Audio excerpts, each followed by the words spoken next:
ಇನ್ನು ಮುಂದೆ ನಿಮ್ಮ ನೆಚ್ಚಿನ ಧಾರಾವಾಹಿಗಳ ಫುಲ್ ಎಪಿಸೋಡ್ಗಳು ಸನ್ ನೆಕ್ಸ್ಟ್ ಆಪ್ನಲ್ಲಿ ಮಾತ್ರ. ವೈನಿಧಿ ನನ್ನ ಹೆಂಡತಿ.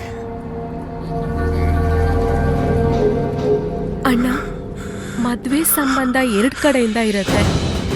ಆದ್ರೆ ವೈನಿಧಿ ನಿನ್ನ ಗಂಡಾಗ್ ಸ್ವೀಕಾರ ಮಾಡದೇ ಇದ್ರೆ ನೀನೊಬ್ನೇ ಏನೂ ಮಾಡಕ್ಕಾಗಲ್ಲ.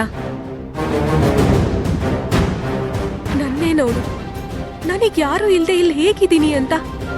ನಿನಗೆ ಷಷ್ಠಿ ದೇವಿ ಮತ್ತೆ ಅವಕಾಶ ಕೊಡ್ತಿದ್ದಾರೆ. ಇದನ್ ಕಳ್ಕೋಬೇಡ. ಅವಳು ಸರಿಯಾಗಿ ಹೇಳ್ತಿದ್ದಾಳೆ ಕೌಶಿಕ್. ನೀನು ವೈನಿಧಿನ ಮರ್ತ್ರೆ ನಿನಗೂ ಒಳ್ಳೇದು, ನಮಗೂ ಒಳ್ಳೇದು. ಇದನ್ ಕಳ್ಕೋಬೇಡ. ಒಪ್ಕೋ ಕೌಶಿಕ್, ಯಾಕೆ ವೈನಿಧಿ ಬೇಕು ಅಂತ ಹಠ ಮಾಡ್ತಿದ್ಯಾ? ಹಾ ಮೈದ್ನವ್ರೆ, ಇಷ್ಟೊಂದು ಯೋಚಿಸ್ಬೇಡಿ, ಒಪ್ಕೊಳ್ಳಿ. ಅಲ್ಲ, ಒಳ್ಳೆ ಹುಡುಗಿ. ಇಲ್ಲ, ಇದೆಲ್ಲ ಸುಳ್ಳು, ಎಲ್ಲ ಸುಳ್ಳು. ವೈನಿಧಿ ನನ್ನ ಹೆಂಡತಿ, ನಾನು ಹೋಗ್ಬೇಕು.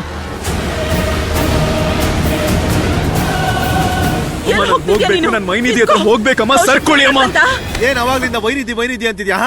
ಆ ಹುಡುಗಿಗೋಸ್ಕರ ನಿಮ್ಮ ಅಪ್ಪ ಅಮ್ಮ ಮತ್ತೆ ಇಡೀ ಪರಿವಾರನ ಎದುರು ಹಾಕೊಳ್ತೀಯಾ? ಅವಳು ಮುಂದೆ ನಮಗೇನು ಮರ್ಯಾದೆ ಇಲ್ದ ಹಾಗೆ ಮಾಡ್ತೀಯಾ ಹೇಳು? ಎಲ್ಲ ಅವಳೇ ನಿನಗೆ, ನಾವೇನು ಅಲ್ಲ ಅಲ್ವಾ ನಿನಗೆ? ನೀವೆಲ್ಲ ನನಗೆ ತುಂಬಾ ಮುಖ್ಯ. ಈ ಸಮಯ ನಾನು ವೈನಿಧಿ ಹತ್ರ ಹೋಗ್ಬೇಕು. ಕೌಶಿಕ್,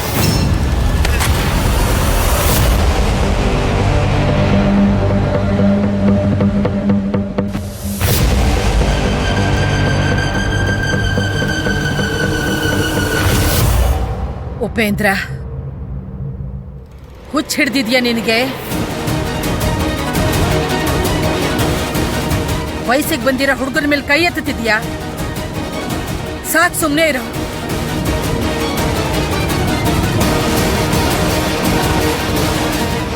ನಾನು ಅರ್ಥ ಮಾಡಿಸ್ತೀನಿ ಇವನ್ಗೆ. ಪುಟ್ಟ, ಸಮಾಧಾನವಾಗಿರು. ವೈನಿಧಿ ಹತ್ರ ನಾನು ಹೋಗ್ಬೇಕು ಅಜ್ಜಿ. ನಾನು ಪುಟ್ಟ, ಅಜ್ಜಿ, ನಾನು ಹೋಗ್ಬೇಕಜ್ಜಿ. ನಿಮ್ಮಜ್ಜಿ ಇದನ್ನೆಲ್ಲ ಸರಿ ಮಾಡ್ತಾಳೆ, ಎಲ್ಲ ಸರಿ ಹೋಗುತ್ತೆ. ನಾನು ವೈನಿಧಿ ಯಶೋಧರ ಜೊತೆ ಮಾತಾಡ್ತೀನಿ, ತಿಳಿಸಿ ಹೇಳ್ತೀನಿ ಅವ್ರಿಗೆ.